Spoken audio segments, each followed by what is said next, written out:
porque es que el que confirma que alguien está en el cielo no es la iglesia, es Dios. ¿Quién hace el milagro? El El propio milagro Dios. lo hace Dios. Entonces, cuando alguien ya es venerable, ya podemos empezar a pedir su intercesión, ¿ya? Si se da el milagro, ¿qué es lo que pasa? Dios me está confirmando que este al que llamamos venerable ya no está en el purgatorio, está en el cielo. Amén. ¿Sí ven cómo es que la iglesia hace las cosas de una forma lógica y podemos llegar a ese tipo de conclusiones?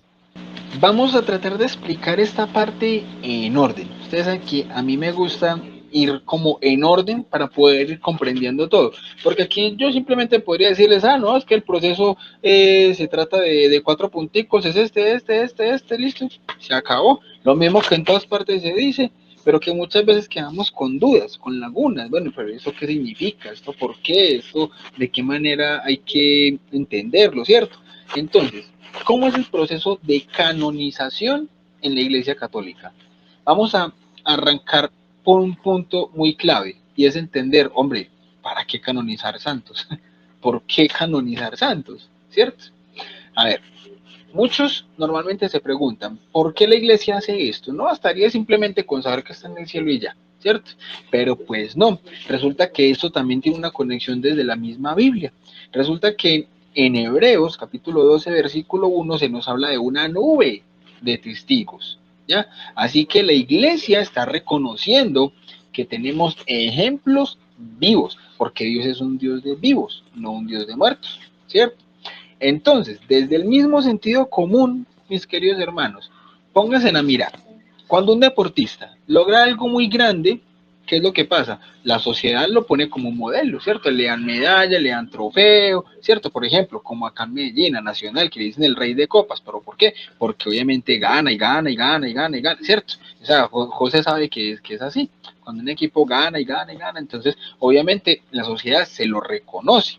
¿Ya? Entonces, así como en el deporte, hay un reconocimiento para ese esfuerzo que el deportista hizo, porque el deportista puede simplemente haber ganado el partido de fútbol, listo, lo ganó, listo, punto, se acabó. Pero fíjate que el reconocimiento, le dan un trofeo, le dan una medalla, se hace, que la gente coge y lo celebra, la fiesta y todo eso. Entonces, si en el mundo pasan este tipo de cosas, con mayor razón tiene que te pasar en lo espiritual, ¿ya? Entonces, el esfuerzo que uno haya impregnado en vida, que sea ya después reconocido por la iglesia, es algo muy bonito.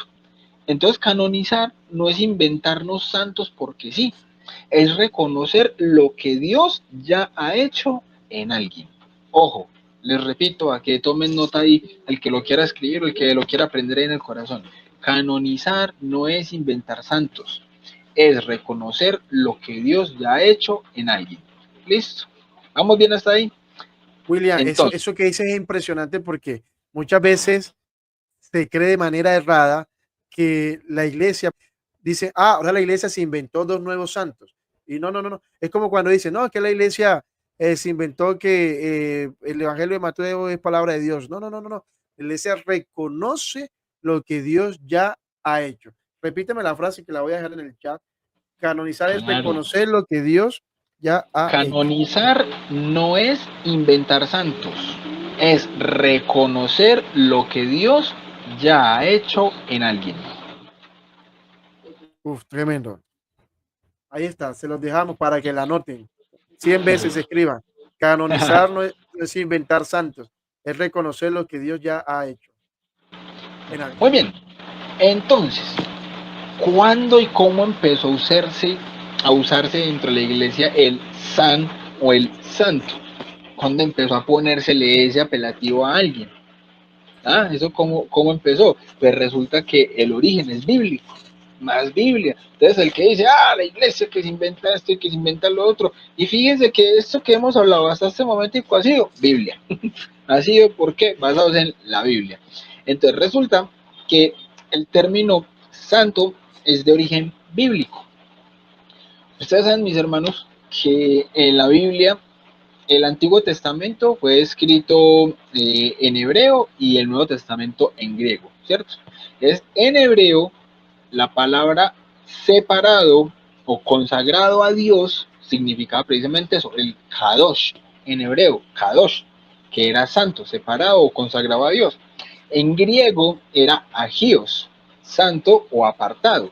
Y en latín, sanctus, que es el término que precisamente pasa directamente ya a las lenguas romances y que hoy en día utilizamos como santo. ¿Ya? Entonces, desde el Nuevo Testamento, mis hermanos, todos los cristianos eran llamados santos, agios, como nos lo dice San Pablo en Efesios 1.1 y en Romanos 1.7, que les llamaba a quienes les estaba escribiendo las cartas en esas iglesias, les llamaba los santos, ¿ya? ¿Pero por qué les llamaba santos? Por estar consagrados a nuestro Señor Jesucristo. Entonces, en los primeros siglos se comienza a llamar sanctus especialmente a los mártires y se les empieza a llamar así como un título honorífico en las inscripciones de las catacumbas. Es ejemplo, estaba por ejemplo en la catacumba de Sanctus Laurentius de San Lorenzo o Sanctus Petrus en la tumba de San Pedro. Entonces, ya en las actas de los mártires, donde se referían a ellos como Sanctus, para indicar que habían alcanzado la corona de la gloria. Entonces, desde los primeros siglos ya se les empezaba a llamar a los mártires, a los héroes de la fe, se les empezaba a llamar así, Sanctus, y se les colocaba ese apelativo en las catacumbas. Listo. Luego, era un título porque ya habían alcanzado, digámoslo así, la gloria eterna. exactamente, o sea, lograron cumplir con el camino, la carrera de la fe, la lograron, ganaron el partido, mejor dicho, ese es el trofeo, ¿cierto? Entonces, Sí, sí. Yo alcanzaban siempre ese, digo, Julia, siempre digo, Carlo Acutis ya ganó, ya exacto, ya es que obtuvo ya te vas a dar a lo que cuenta. todos hemos sido llamados. Amén, así es. Entonces ahí pegamos un pequeño salto y nos vamos, por ejemplo, hasta la Edad Media, ¿ya? Siglos de más o menos entre el cuarto y el sexto. Allí ya el uso del san o santo se populariza mucho más y se comienza a utilizar ya también en la liturgia y en los calendarios de la iglesia. Y se empieza a hacer entonces la distinción entre los fieles comunes y aquellos que ya estaban siendo venerados de forma oficial. Entonces ese san o santo comienza a hacer esa distinción, ¿cierto? Del peligrés ya común o el que obviamente se esforzó en vida, llega a los altares y se le comienza entonces a colocar ese título y ese apelativo de san o de santo. En Oriente el equivalente fue precisamente como lo decíamos ahorita, agios, que hoy se dice agios. Entonces, pero se consolida, como decíamos, en la Edad Media, cuando el Papa comenzó a reservarse el derecho de canonizar. ¿Ya? ¿Y quién fue el Papa que empezó con eso? El Papa Alejandro III en el siglo VII. Y él fue el que usó el san y quedó ligado a los nombres inscritos oficialmente en el canon de la iglesia. ¿Ya? Pero ¿cómo así que entonces por qué no dicen vamos a santificarlos? Sino que hablamos es de canonizarlos. Entonces, ¿cómo así que canonizarlos en vez de utilizar entonces algo con la palabra santo? ¿Cierto? Pues resulta que canonización viene del griego canon, que significa regla, norma o lista autorizada, ¿cierto? O lista oficial, una norma dentro de la iglesia. Entonces, canonizar significa inscribir en la lista oficial de los santos reconocidos por la iglesia. Un segundo, Will. Yo que estoy en el plano académico, y me corrigen si el ejemplo no es el adecuado, pero siempre lo relaciono de la siguiente manera.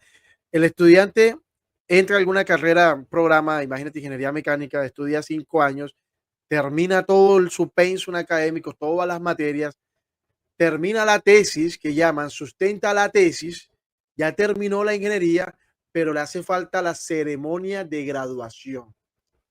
La ceremonia de graduación. Entonces siempre digo lo mismo. Ya es santo, Excelente ejemplo. pero lo reconocen como tal en el proceso, en la ceremonia de canonización. Entonces ya digamos que tiene todo el conocimiento para ser ingeniero, pero falta el reconocimiento por un ente oficial, no infalible en este caso, pero oficial.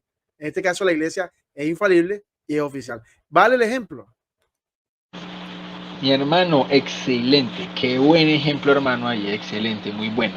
Y precisamente entonces es que de ahí que el ser canonizado, el santo entonces entra ya en el catálogo oficial de los que ya tienen culto público y universal. ¿Listo? Entonces, resumiendo esta primera partecita, al principio todos los cristianos eran llamados santos. Después, el título se reservó solamente a los mártires y testigos heroicos de la fe.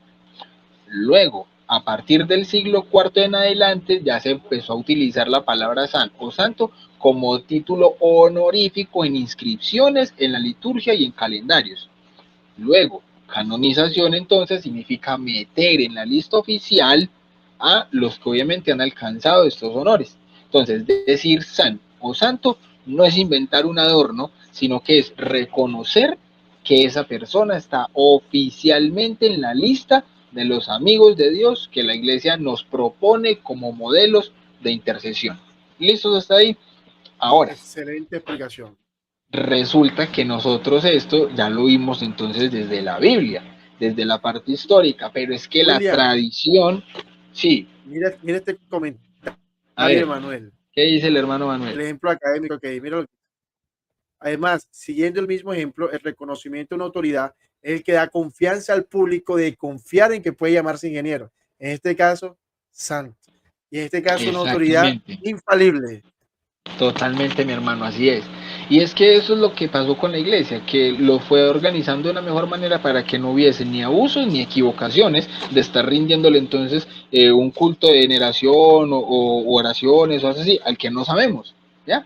Entonces por eso la iglesia obviamente es Claro. muy sabia. Madre Entonces, maestra. Tremendo. amén, totalmente. Y resulta que eso se empezó a ver desde la misma tradición con T mayúscula de nuestra Santa Iglesia, ¿ya?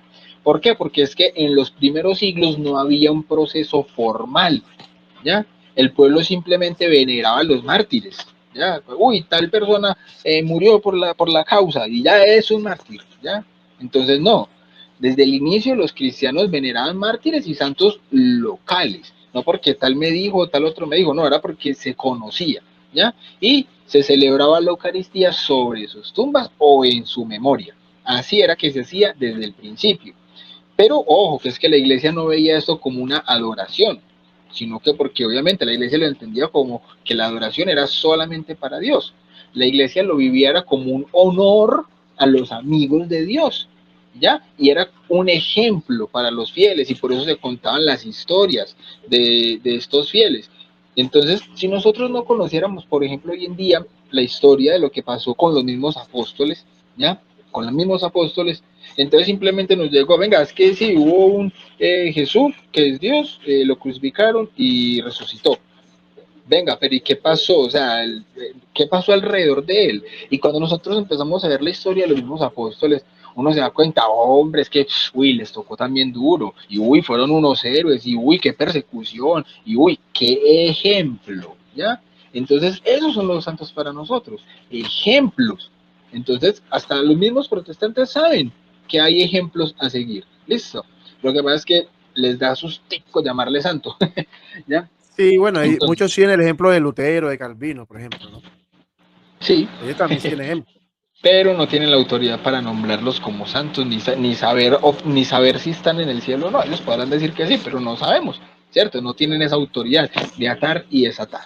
Entonces, resulta que hay algunos santos padres de la iglesia, por ejemplo, San Ignacio de Antioquía, padre apostólico, año 110, decía, no solo debemos llamarnos cristianos, sino serlo de verdad, como también algunos, al recordar a los mártires, que los veneran, pero no los imitan en sus obras. Impresionante lo que decía San Ignacio de Antioquía, que sí, está muy bien venerar entre a los santos, pero ¿por qué no los imitan entonces? Ay, sí, tan teso este que lo que hizo, pero ¿y entonces? A ver, lo que vos decías ahorita de Lutero, mi hermano, en cuanto a Casanova, ¿ya? Que se está pareciendo mucho precisamente a lo que pasó con Lutero. Pero esto muchas veces pasa es porque nosotros empezamos a compararnos siempre con los que quizás van más atrás que nosotros. Ese montón de pecadores que van allá hacia atrás, en vez de empezarnos a comparar con los santos, los que ya están en los altares. Y ahí es donde nosotros podemos en realidad decir, hombre, me falta mucho, pero no es imposible, porque este que ya está en los altares también era de carne y hueso como yo, también tuvo tentaciones como yo, también tenía obviamente la concupiscencia y llegó a santo. Entonces, si él pudo, yo puedo. Listo, entonces, pero hay que compararnos es con ellos, con los santos. Decía San Justino Mártir en el 165, celebramos el día llamado del sol, porque ese día Jesús resucitó de entre los muertos. Y también hacemos memoria de los mártires, como en acción de gracias a Dios por ellos. Apología 1, numeral 67. Entonces, fíjense que desde el siglo II ya había un culto litúrgico en memoria de los mártires. Ahora, adivinen quién sigue. Es que no puede faltar, obviamente, ¿sí o no? Mi querido San Agustín, en el No lo ibas a dejar por 430, fuera. en el 430 decía mi querido San Agustín, no levantamos altares a los mártires como a los dioses, sino al único Dios de los mártires. Y en honor de ellos, de los mártires, ofrecemos sacrificios a Dios, que es Señor de todos. Esto lo dijo en Contrafausto, en el capítulo 20, numeral 21, una belleza. Entonces, fíjense que San Agustín aquí hace una clarísima distinción entre adoración, que es solo Dios, y la veneración de los santos. Entonces, fíjense que ya hasta un padre de la iglesia ya lo hacía de una manera hermosa. Ahora, San Jerónimo, del 420, decía, si los apóstoles y mártires, estando todavía en la carne, pueden orar por otros, cuanto más después de coronados, cuando han vencido, oran por nosotros. Esto lo dijo San Jerónimo en el 420 contra Vigilancio, capítulo 6. Entonces fíjense que ya San Jerónimo reconocía la intercesión de los santos en el cielo. Entonces, para concluir este punto y ya, sí ya meternos entonces a ver cómo es que es el tema en síntesis, la veneración de los santos no es un invento medieval, sino que tiene raíces en los primeros siglos y está confirmada por los padres de la iglesia. Entonces, la iglesia solamente más tarde institucionalizó y reguló lo que ya era una práctica común del pueblo cristiano. Eso es lo que muchas veces no se entiende, que hay cosas que ya el cristianismo viene creyendo y la iglesia después lo que hace es ponerlo en orden para que la gente lo pueda entender, creer de forma organizada, sin equivocaciones, sin errores, pero no quiere decir que la iglesia no lo venía ya creyendo. Listo. Entonces, es decir, Will, sí, señor. solamente un comentario para quien se va sumando, o quien está viendo este video de manera diferida. Will ha hecho un recorrido desde la santa palabra de Dios, de la historia, desde la patrística, donde claramente la ecuación cierra, donde claramente se ha mostrado el proceso de canonización, no como se hace hoy en la iglesia, porque eso es lo que Will va a mostrar ahora, pero no es que la iglesia esté inventando el tema de los santos, no, la iglesia lo que le va dando es forma, pero el fondo, es decir, que el santo, la persona que ya está en el cielo, se cree desde los primeros siglos. Y ahorita con la cita de San Jerónimo, que es, como dice Will, brutal, que si los apóstoles aquí en la tierra podían interceder con la carne, imagínate cuando ya han sido coronados. O sea, es tremenda esa frase de San Jerónimo. Y ahí comprueba claramente que los santos en el cielo no es un invento ahorita del Papa Francisco o el Papa León XIV. No, no, no, no. Eso siempre se ha creído y lo que hace la iglesia es darle forma para que esté más organizado, digámoslo así. Totalmente, mi hermano. Así es. Entonces, ¿esto qué quiere decir? Que desde los primeros siglos los cristianos ya reconocían que la santidad de algunos miembros de la iglesia era una prueba del poder de nuestro Señor Jesucristo. Entonces, lo que nosotros hoy llamamos canonización comenzó fue como una memoria viva de mártires y de testigos. Y la iglesia solamente lo que ha hecho es organizarlo para custodiarlo mejor. ¿Por qué? Porque es que poco a poco se fue necesitando discernimiento, porque es que no todo el que moría era un mártir auténtico. Entonces, ya a partir del siglo X-XI, el magisterio ya fue centralizando la autoridad para asegurar la verdad y evitar engaños. Entonces aquí te da pues un punto histórico clave, los factos. El Papa Alejandro III, ¿cierto? Año 1170, perdón, aproximadamente, decretó que solo la Santa Sede podía autorizar el culto público a un santo. Listo. Entonces el que dijo esto fue el Papa Alejandro III. El proceso moderno como tal se fue configurando ya en el siglo XVI-XVII. Papa Urbano VIII, año 1625, dio ya las normas que estructuran la base actual del proceso de canonización. Entonces fíjense cómo el proceso obviamente va haciendo de una manera muy lógica y el Señor va guiando a la iglesia para que las cosas puedan quedar organizadas. Dato curioso, el primer santo oficialmente canonizado por un papa fue San Ulrico de Habsburgo en el año 993 por el Papa Juan XV. Qué belleza, ¿sí o no? Los datos históricos de Tremendo, y nuestra no, iglesia. y siglo X, para que no crean que digamos fue un invento de hace 2, 3, 4, 5, 20 años, no, siglo X, cuando el protestantismo todavía no existía, ¿no? Un dato no menor. No, y hágame esta pues. Bíblicamente, ¿quién fue el primer santo canonizado? A ver, TikTok, TikTok. El largón en la cruz. San Dimas, San exactamente. Dimas, San me fue Dimas, bien la fe, fue. el San Dimas, primer claro. santo canonizado. ¿Por qué? Porque Es nuestro que, mismo Señor Jesucristo le dijo, hoy estarás conmigo en el paraíso. es que ahí donde voy, Canonizado. ¿qué es canonizar? Reconocer como santo. Reconocer como santo. Bien.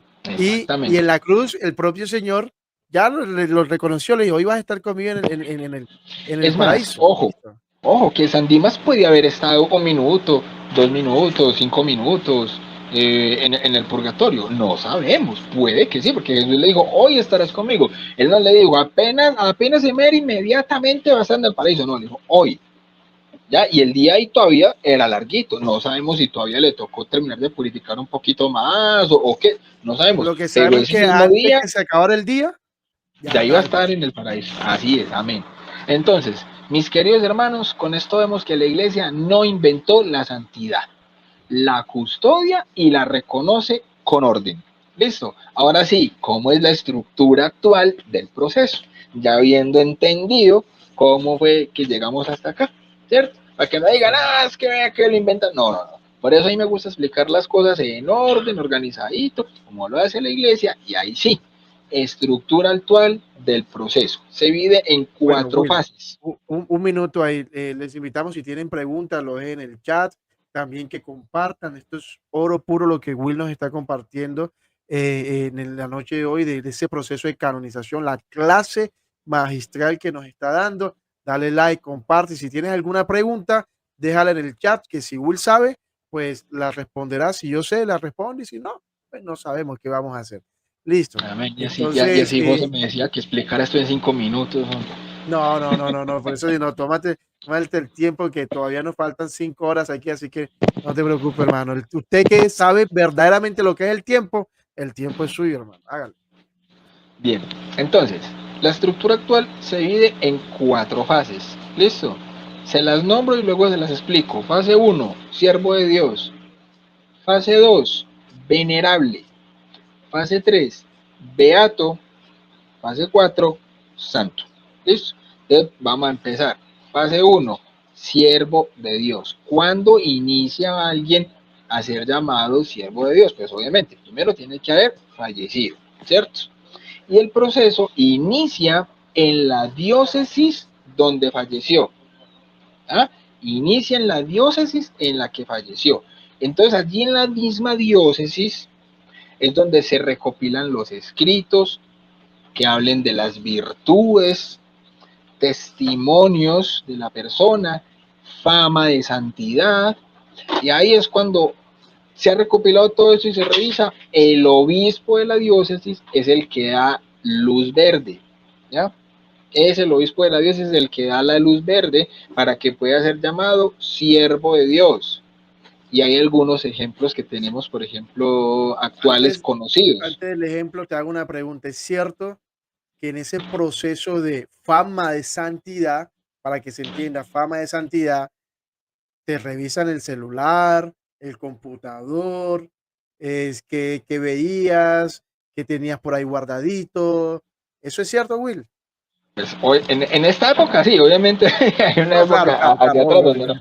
Pero claro, o sea, lo que más se puede tener de datos de la persona, por eso digo testimonios, escritos, virtudes, ¿ya? Que tuviese ya fama de santidad, que muchas personas, por ejemplo, en vida decían, uy, esta persona, uy, qué santo esta persona, que no sé qué, aquí, pero no le vayan a decir, pero para mí, santazo, mi queridísimo padre Byron, ¿sí o no? Hay que rezar mucho por él, pero exacto, o sea, porque ya uno mismo empieza a darse cuenta de las virtudes heroicas que puede tener tal o cual persona, ¿sí o no? Entonces, en ese orden de ideas, hay unas personas que ya en este momento están siendo considerados como siervos de Dios, para que recemos por sus procesos. Por ejemplo, ya es siervo de Dios el padre Jorge Loring. ¿Sabían eso?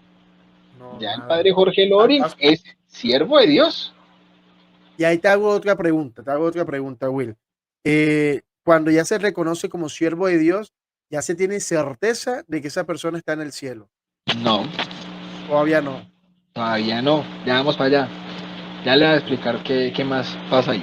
Ya les ejemplo, antes de los ejemplos actuales. ¿Quién más es ya considerado siervo de Dios? Chesterton. Chesterton también es siervo de Dios. Hay dos personas que son muy conocidos y que se están estudiando la posibilidad de que empiecen el proceso como siervos de Dios, pero son procesos difíciles. Uno de ellos, J.R.R. Tolkien, a quien leemos la gran obra del Señor de los Anillos, ¿ya? Tolkien está siendo estudiado para poder empezar a ser siervo de Dios. Annelies Mitchell, algunos ¿qué? Sí, señores, Annelies Mitchell, de quien se inspiró la película de El exorcismo de Emily Rose. Esta niña está siendo estudiada para ser sierva de Dios, ¿ya? Pero son procesos que son difíciles porque se necesita estudiar mucho alrededor de sus vidas para poder obviamente empezar este tipo de procesos en sus diócesis, ¿cierto? ¿Por qué? Porque ahí es donde vamos a explicar entonces qué es lo que es el siervo de Dios. Siervo de Dios es un título bíblico, ¿ya? Aparece aplicado a personas como Moisés, David, a los profetas e incluso a la Santísima Virgen María en la liturgia. Nos decimos, he aquí la sierva del Señor, Lucas 1:38. Entonces, ¿qué es lo que implica esto? No significa que la iglesia ya reconozca santidad, o sea, lo que preguntabas ahorita, o sea, no significa que ya esté, que digamos que ya está en el cielo, no, significa que la persona ha empezado el proceso, ¿ya? Entonces, en este punto no se permite todavía una oración litúrgica pública dirigida a la persona, no, aquí todavía no se le pide intercesión a esa persona, aquí lo que nosotros hacemos es oración privada. Ojo, es una oración privada pidiéndole a Dios que, si es su voluntad, se manifieste la santidad del candidato. ¿Ya? Que si es su voluntad, se manifieste la santidad del candidato. ¿Listo? Entonces, aquí apenas comienza el camino. La iglesia no canoniza por popularidad.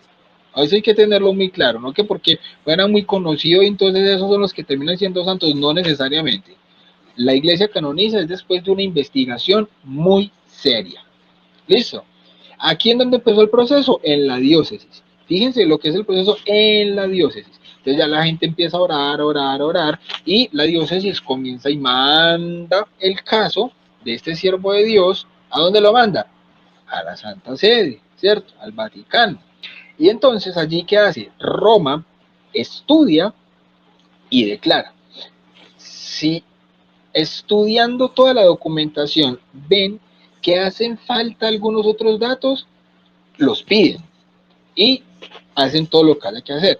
Pero si ven que con la documentación que se tiene es completamente, está súper claro, obviamente, que esta persona sí, efectivamente es un siervo de Dios y todo, entonces Roma declara la heroicidad de las virtudes. Ojo, aquí todavía no hay nada que milagros ni nada, no, heroicidad de virtudes. Aquí no es que tal persona tenía un don y no sé qué, cómo es que no lo van a declarar santo, nada, y no tiene nada que ver porque nuestro Señor Jesucristo dijo, en el último día muchos me dirán, Señor, en tu nombre expulsamos demonios y yo les diré, no los conozco. Listo. Hicimos milagros. Nada. Aquí lo que se va a estudiar es la heroicidad de las virtudes, la moral, la vida intachable de nosotros como cristianos. Listo. Entonces, ojo, mis queridos hermanos, que para ser santos no hay necesidad de que tengamos los dones de los superpoderes, ni nada de eso, y que ponemos manos y expulsamos demonios, y entonces eso me hace más santo. No, no, no, no, no, no. Que yo soy el superapologeta y a todos los he refutado. Y la... no, no, no, no, no, no. Eso no me hace santo. Listo. Ojo, me sirve, me ayuda, pero eso no me hace santo. ¿Ya? Entonces, lo que la iglesia allí en Roma declara es que la persona vivió la fe, la esperanza y la caridad de manera ejemplar. ¿Qué es la fe, la esperanza y la caridad? Son las virtudes teologales, ¿ya? Lo que nos está pidiendo a nosotros la iglesia, fe, esperanza y caridad. Por ahí yo tengo un programita en el canal donde precisamente hablo de esas tres virtudes y cómo entenderlas para nosotros poder crecer en la vida espiritual a través de esas. ¿Listo? Entonces, ¿qué significa cuando la iglesia declara a alguien venerable? ¿Ya? Es el siguiente paso. Siervo de Dios, luego venerable.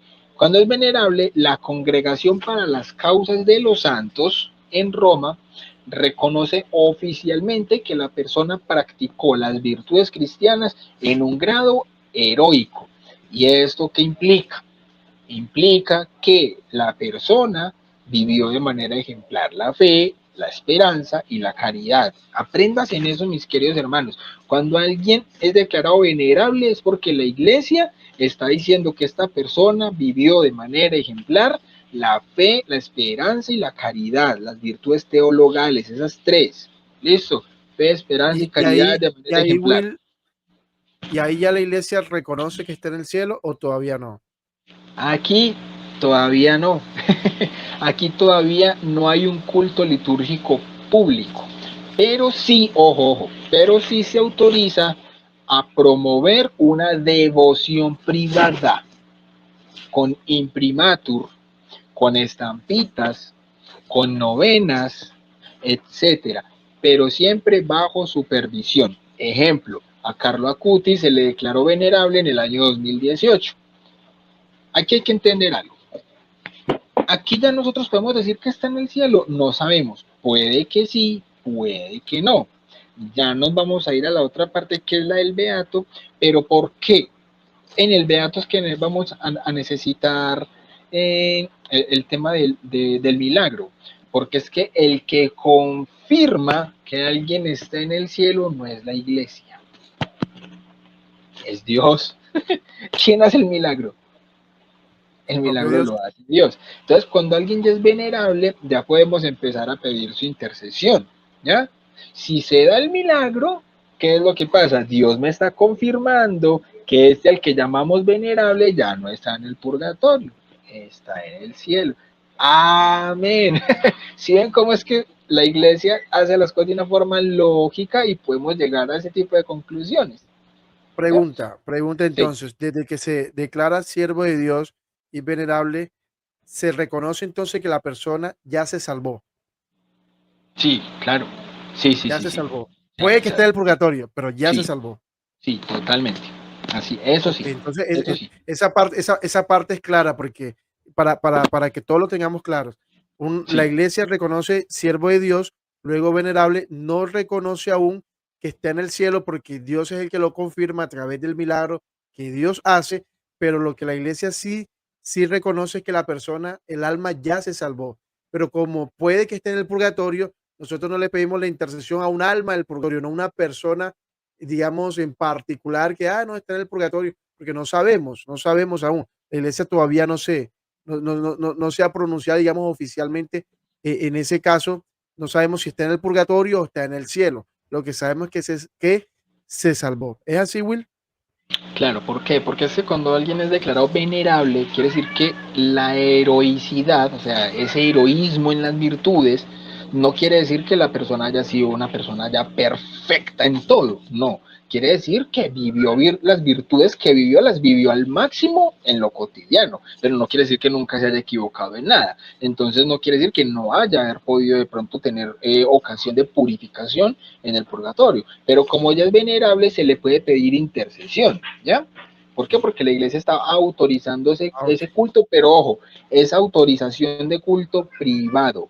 Todavía no es un culto público, que la iglesia lo reconozca como santo, no. Es un culto privado donde yo le estoy pidiendo, o sea, yo en mi oración personal le puedo pedir a esta persona que ya es venerable, ¿ya?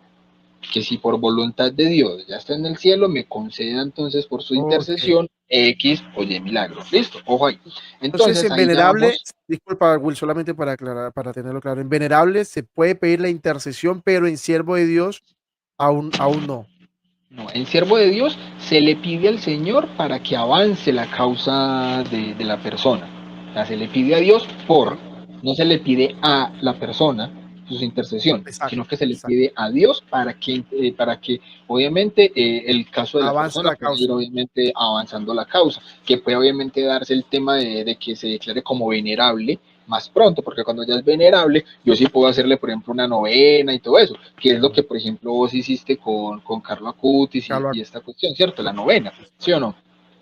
Porque ¿cómo se va a declarar a alguien beato reconociendo un milagro si no se le ha pedido antes? Entonces ya se le puede pedir, es desde que es venerable, ¿cierto? Bien, entonces, ahí clarísimo, vamos a clarísimo. la Bien. parte de beato, ¿listo? Entonces, para ser beato ya se exige un milagro probado científicamente. No es un milagro probado teológicamente, ojo, se prueba científicamente, excepto mártires, ¿ya? Excepto mártires, porque es que el caso con el mártir es diferente. El mártir ya pasó su purificación con el martirio. Entonces por eso se declara obviamente que ya está en el cielo en línea directa. O sea, no El tuvo que haber martirio pasado por el garantiza proceso. el cielo. Totalmente. Así es. Entonces por eso se dice que se exige un milagro para la beatificación, se exige un milagro probado científicamente. ¿Listo? Excepto mártires. El milagro debe ser obviamente atribuido a la intercesión del candidato, o sea, de que se le haya pedido al candidato, ¿cierto? A Beato, la intercesión. Y ya, ahí la iglesia entonces autoriza un culto local limitado. ¿Listo? Autoriza culto local limitado. ¿Cuál es el significado de esto? Beatus, del latín beatus, que significa feliz o bienaventurado. ¿Quién es bienaventurado? Que está en el cielo. ¿Sí o no? Los bienaventurados ya están en el cielo. ¿Listo? Entonces, es el título que recibe quien, además de ser venerable, tiene un milagro confirmado por su intercesión, excepto los mártires, como decíamos, que no necesitan milagro para ser beatificados. ¿Qué es lo que implica ser beato? El Papa declara que el beato ya goza de la visión de Dios en el cielo. Ojo, el beato ya goza de la visión de Dios en el cielo y se permite culto litúrgico local en la diócesis, la congregación, en el país o en la región. Lo que pasa es que nosotros hoy en día por las redes sociales conocemos obviamente beatos de muchos países y digamos que de forma pues privada también le tenemos digamos respeto, veneración a algunos beatos que han sido pues obviamente de fama de santidad en varios países, pero todavía no es un culto universal, ¿listo? Entonces, aquí sí se permite oración litúrgica pública al beato nombre, ¿cierto? Al beato tal. Se le puede pedir oficialmente su intercesión en misa, en letanías, etcétera, pero solamente en los lugares autorizados. Ejemplo, Carlo Acutis fue beatificado en Asís en el año 2020 por un milagro en Brasil, por la curación de un niño con malformación pancreática grave, ¿ya? Entonces, ¿qué hicieron ellos? Ellos no le pidieron al beato Carlo Acutis, le pidieron al venerable Carlo Acutis.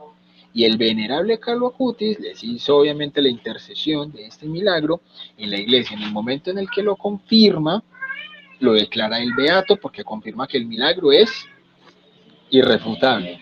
El milagro ha sido confirmado científicamente. ¿Listo?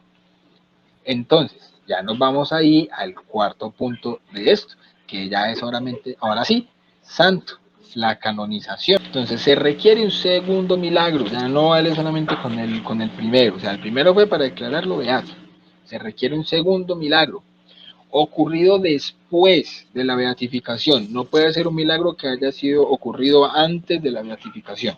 ¿Ya? Tiene que haber sido después de haber sido ya beatificado. Y el Papa aquí ya declara en la canonización el culto universal. Ejemplo, Carlo Acutis era. Atención que Pedro va a hablar a través Y del se Papa León. procederá ahora con la fórmula de canonización. Atención, fórmula de canonización, atención, atención, todos muy pendientes. Esperancita. Adorem Sanctet Individue Trinitatis. En honor de la Santísima Trinidad, para exaltación de la fe católica y crecimiento de la vida cristiana, con la autoridad de nuestro Señor Jesucristo, de los santos apóstoles Pedro y Pablo y la nuestra, después de haber reflexionado largamente, invocando muchas veces la ayuda divina y oído el parecer de numerosos hermanos nuestros en el episcopado, declaramos y definimos santos a los beatos Pier Giorgio Frassati y Carlo Acutis, y los inscribimos en el libro de los santos y establecemos que en toda la Iglesia sean devotamente honrados entre los santos. Et Filii et Spiritus Sancti.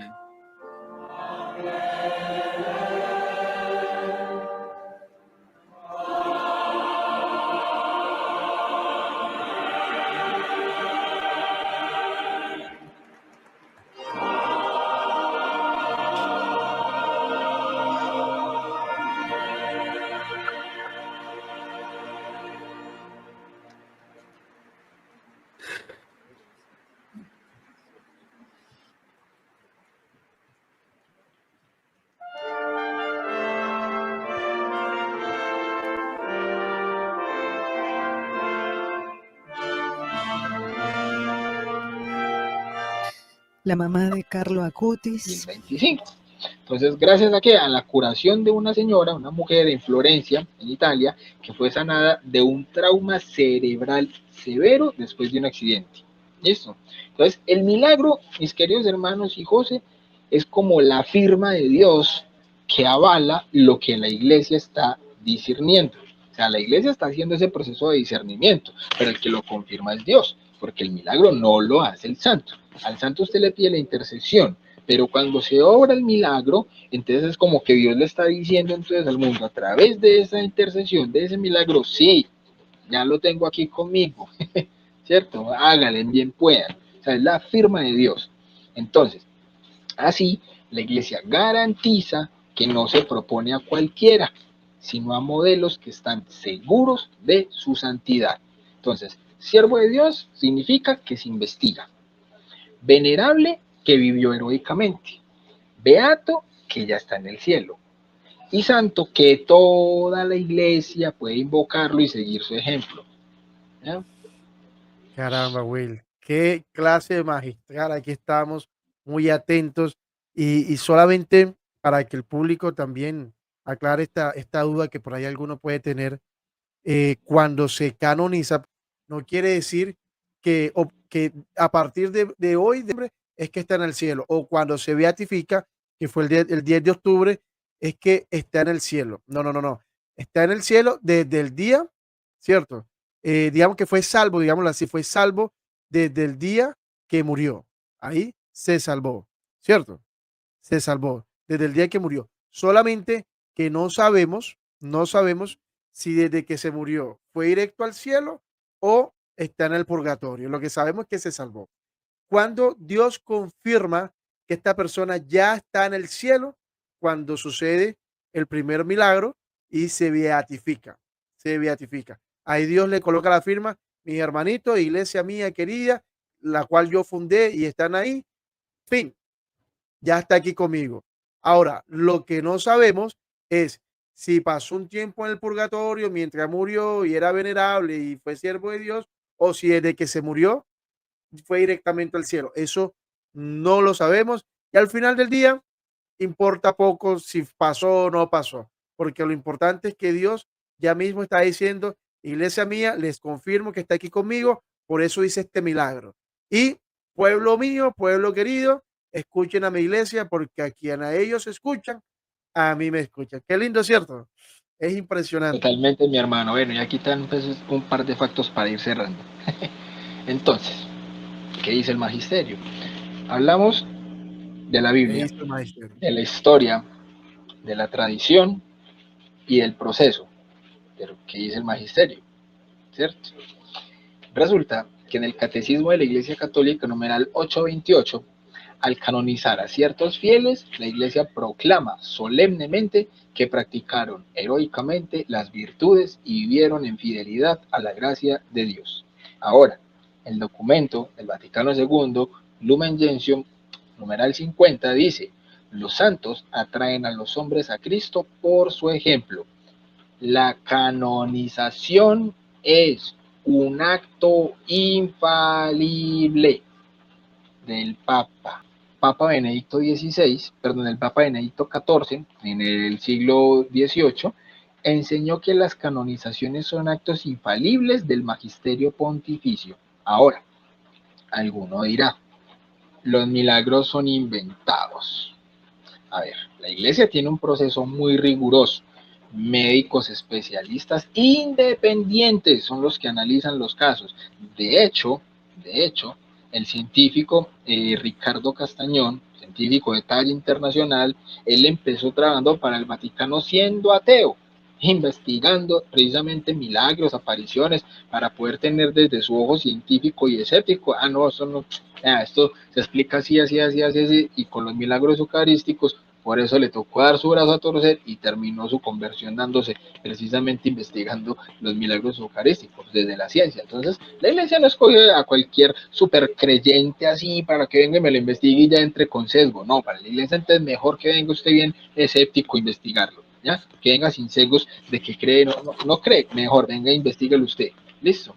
Entonces, el milagro debe ser instantáneo, completo y duradero, sin explicación científica posible.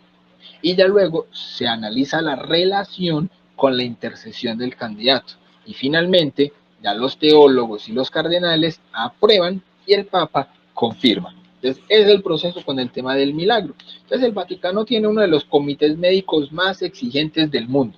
El Vaticano no canoniza por rumores, sino por evidencia comprobada. ¿Listo? Entonces, hay una objeción que algunos colocan a veces por ahí. Solamente Dios sabe quién es santo. Hombre, la iglesia pide pruebas humanas y milagros divinos antes de declarar. Pruebas humanas, claro, de la virtud, testigos, testimonios y todo esto. Pero milagros divinos para poder confirmar a través de Dios, que es Dios el que está confirmando la santidad de esta persona que ya está en el cielo. ¿Listo? Entonces, ¿por qué milagros? Hombre, porque es que en la Biblia Dios confirmaba con signos. Nosotros, ¿por qué sabemos que Jesús es Dios? Por los signos, ¿ya? Si Cristo no resucitó, vana sería nuestra fe. Entonces, nosotros como iglesia lo que hacemos es seguir el mismo ejemplo de nuestro Señor Jesucristo. Confirmamos a través de los signos. ¿Listo? Entonces, ¿para ¿Y qué qué pasó, Will? canonizar? Will, disculpa. ¿Y qué pasó en Sí, Isaías 7:14? Les daré una señal. señal, ¿ya? Les daré una señal. Exactamente. Así es. Entonces, ¿para qué canonizar si nosotros ya oramos a Dios? Hombre, lo veíamos durante todo el tema de la historia, la tradición, la patrística. Los santos interceden, lo vemos en Apocalipsis capítulo 5, versículo 8. ¿Ya? Somos familia, no individuos aislados. El hecho es, mis hermanos, que la canonización es un servicio de la fe al pueblo, no un capricho de la iglesia. ¿Ya? Cuando se canoniza un santo es para el servicio del pueblo, no por un capricho de la iglesia. Entonces, tenemos un ejemplo actual con nuestro queridísimo Carlo Acutis. Beatificación en el año 2020 por un milagro en Brasil, un niño sanado de malformación pancreática mortal. Canonización en el año 2025, un milagro en Italia, mujer curada tras un accidente de trauma cerebral severo, sin contar el milagro en Dulce, la hija de nuestro queridísimo amigo José Daniel. En resumen, o nacía azul o se moría en la barriga. Yo vi que apareció un muchacho, Carlo Acutis, que lo iban a beatificar. Y ahora empezamos a hacer la novena a Carlo Acutis, al beato Carlo Acutis. Yo con mis ojos cerrados, la mujer me dice, el viernes verás la gloria y la misericordia de mi hijo. Y yo me acordé de lo que me dijo la mujer.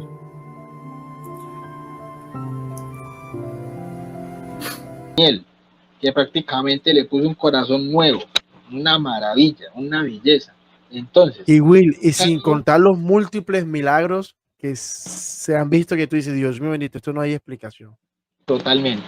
Entonces, Carlo Acutis, el apóstol de Internet, es hoy también intercesor de milagros físicos, porque la santidad toca lo espiritual y lo humano. El proceso es bíblico, en la tradición, en el magisterio y en lo racional. Los santos no son superhéroes de la fe, son modelos alcanzables. Entonces, si Carlo Acutis y otros pudieron vivir la santidad en lo ordinario, también nosotros podemos, mis queridos hermanos. La santidad no es una opción, es el llamado de todos. Así que, como dice también mi queridísimo Padre Byron, santos o nada. Si este tema te ayudó, recuerda que dando clic en el video que aparece en pantalla vas a poder enfocar tu fe mucho mejor. Que recuerda, como dijo mi gran amigo San Agustín, nadie ama lo que no conoce. Así que bien, dale clic y no te lo pierdas. Nos vemos adentro. Paz y bien.